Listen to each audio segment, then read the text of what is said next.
2025년 5월 14일 3년의 연구소 비트코인 시장 분석입니다. 어제는 좀 이상한 그런 날이었습니다. 일단 기대를 모았었던 미국 4월 소비자 물가지수 CPI가 공개가 됐죠. 아무래도 관세 정책이 물가에 얼마나 나쁜 영향을 미치는지를 확인할 수 있는 지표라서 관심을 모았는데요.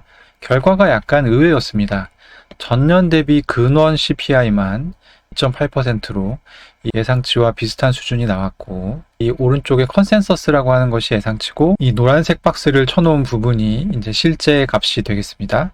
보시면 전월 대비 코어 물가 같은 경우는 예상치는 0.3% 상승이었는데 0.2%가 나왔죠. 전월 헤드라인 물가는 0.3%였는데 0.2%, 그리고 연율은 2.4%였는데 2.3%, 뭐 이렇게 나왔습니다. 그래서 예상했던 것보다 굉장히 바람직한 어떤 물가 상승률이 나왔다고 볼 수 있겠죠. 내용 면에서 더 좋았던 부분은 뭐냐면 슈퍼코어 CPI라는 게 있거든요. 전체 CPI에서 식품, 에너지, 부동산을 제외한 근원 CPI를 말하는 것인데, 슈퍼코어 CPI가 지난달 2.86%에서 이번 달에는 2.74%로 완화가 됐습니다. 슈퍼코어 CPI는 제롬 파월 연준 의장이 유심히 보는 지표로도 잘 알려져 있죠. 그래서 어쨌든 CPI 내용을 좀 종합해 보면, 일단 물가 상승 우려를 찾아보기 어렵다. 관세 정책이 시작된 이후에 그 4월 데이터를 가지고 집계를 한 4월 CPI임에도 이 물가 상승 우려를 찾아보기가 어렵다는 것이죠.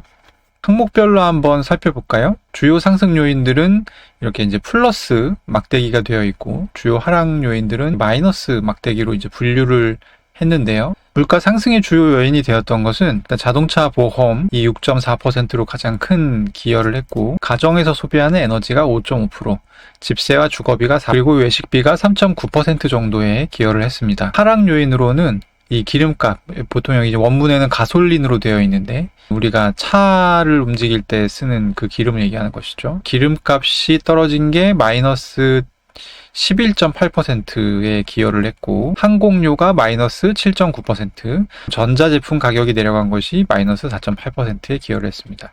그래서 기름값과 항공료의 공통점은 기름이라는 거죠. 석유, 유가가 떨어진 것이 이번 4월 CPI가 좋게 나왔었던 배경의 핵심이라고 볼 수 있겠습니다.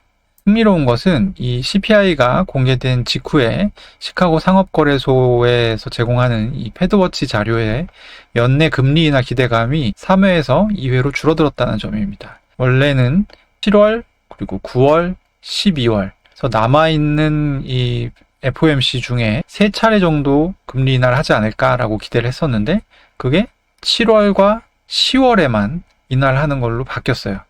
물가가 보통 낮아지게 되면 금리 인하에 더 유리한 환경이 된다라고 저는 알고 있고, 많은 분들이 그렇게 예상을 했었는데, 물가가 낮게 나왔음에도 오히려 금리 인하 예상 횟수가 줄었다는 점에서 좀 독특한 어떤 이 풍경이 아니었나 생각합니다.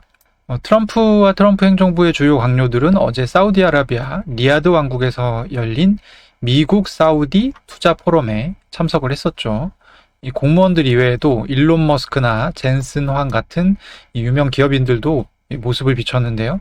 사우디아라비아가 미국에 6천억 달러 투자를 결정했고, 아마도 빅테크 기업들의 물건을 많이 사줄 가능성이 높겠죠. 그래서 일론 머스크 같은 경우는 잠깐 스피치를 했는데, 사우디아라비아가 로보택시도 사고, 그리고 이제 스타링크도 깔기로 했다, 이런 얘기들도 했고, 그런 식으로 미국 기업들의 물건도 많이 사고 사우디가 이제 6천억 투자를 결정했다라는 것이죠. 그래서 어제 굉장히 분위기가 좋았습니다. 이 행사의 기조연설격인 이 스피치를 트럼프가 했는데, 되게 재밌는 장면이 있었습니다. 트럼프가 내가 주식 매수하기 좋은 시기다라고 말을 했었는데, 한 2번 정도 얘기한 적이 있죠, 지금까지. 그 말을 한 후에 비판을 굉장히 많이 받았다. 하지만 더 이상 비판받지 않는다.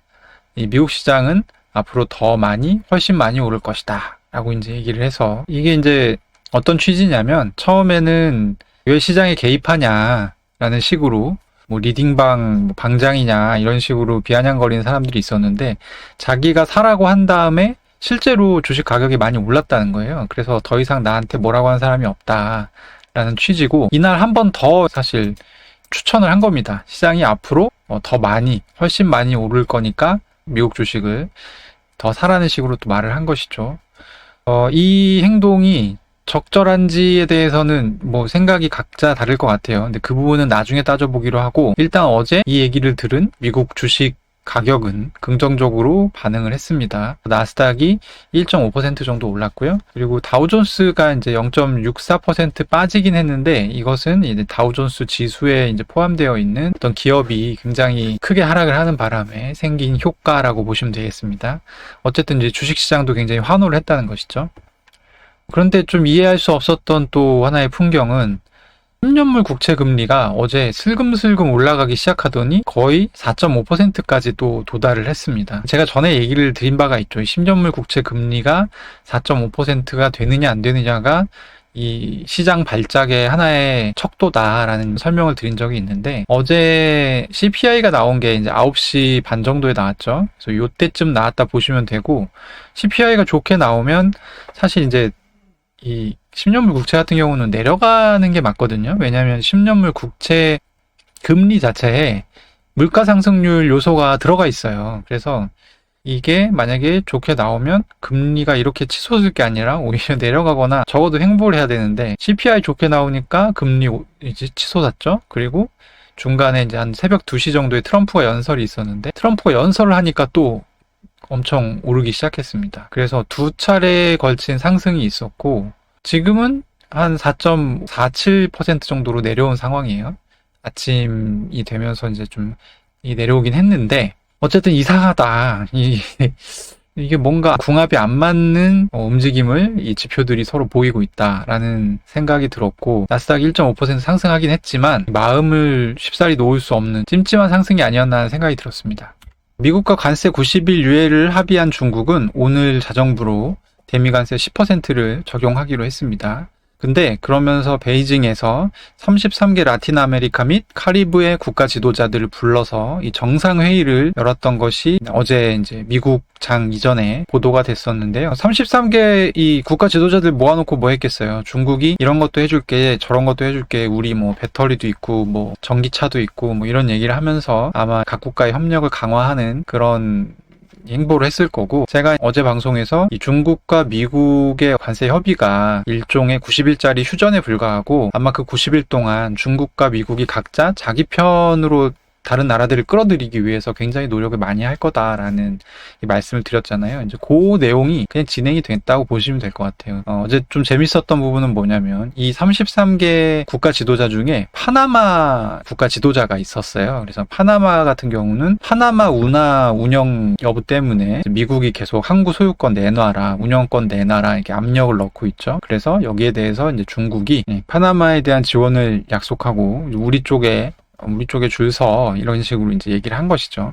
그래서 제가 이제 이 뉴스를 보면서, 그리고 앞서서 좀 이상하다라고 했었던 그런 내용들을 보면서 이제 들었던 생각은, 미중 관세 협의가 한시적인 90일짜리 휴전이라는 것을 사실 이제 어제 저는 방송에서 얘기했지만 시장에 있는 참여자들이 이제 이해해버린 게 아닐까 하는 생각이 들었어요.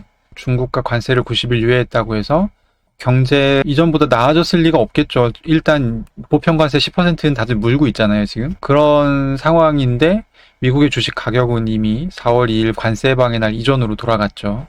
그리고 비트코인 가격 역시 트럼프 취임 비슷한 수준까지 지금 올라왔습니다. 10만 5천 달러. 그러면은 좀 제가 보기에는 이거는 상승폭이 좀 과하다라고도 볼 수 있는데, 근데 좀 어려운 부분이 뭐냐면, 상승폭이 과하다고 해서 지금 당장 조정이 발생할 거냐, 그게 명확하지 않다는 거예요. 그러니까 조정이 발생할 것 같다 그러면 숏 포지션을 잡으면 되죠, 이제 명확하다면. 근데 사실 이 부분이 좀 예상하기가 쉽지 않습니다. 이제 악재 같은 경우는 대표적인 악재가 아까 제가 말씀드렸던 관세 협상이 다시 없던 일로 되돌아가는 거, 중국과 미국이 90일 뒤에 다시 쌈박질을 시작하는 것들, 이런 것들이 이제 악재가 되겠고요. 호재도 좀 남아 있는데, 사실 대표적으로 뭐가 있냐면 이 비트코인 2025 행사가 있습니다. 작년에는 내시빌에서 열렸고 올해는 라스베가스에서 열리죠. 5월 27일에서 29일 사이에 열리고요. 크립토 짜르인 데이비드 섹스의 기조연설을 비롯해서 암호화폐 업계 유명 인사들의 참석이 지금 예정되어 있고 JD 벤스 부통령도 아마 기조연설을 할 것 같아요. 지난해 트럼프 대통령이 대통령 후보 시절에 이 행사 연설을 통해서 비트코인 가격에 굉장히 큰 변동성을 만들었었죠. 올해도 가격에 영향을 상당히 주는 그런 비트코인 관련한 호재들이 이 컨퍼런스를 통해서 좀 쏟아져 나올 수 있지 않을까 하는 생각이 듭니다. 지금 사실 악재와 호재가 좀 혼재하는 시장이기 때문에 그날 좀 대응을 해야 됩니다. 이 대응이 쉽지 않지만 어쨌든 뭐 이거를 장기적으로 뭘 어떻게 할 수가 없는 시장이에요. 종합해서 좀 얘기를 드리면 어제 시장 같은 경우는 거시 지표들 사이에 뭔가 아기가 안 맞는 좀 이상한 움직임이 많았다. 그래서 이게 좀 싸하다 이런 기분이 든다고 해서 무작정 포지션 정리하는 것은 적절치 않지만 이미 비트코인 가격이 10만 5천 달러면 상당히 높은 레벨까지 지금 올라온 상황이거든요. 앞으로 당분간은 보수적으로 시장에 대응하는 그런 좀 자세가 필요하지 않나 하는 생각이 듭니다. 네, 오늘의 분석은 여기까지입니다. 3년후 연구소 구독과 좋아요 그리고 많은 관심 부탁드립니다. 감사합니다.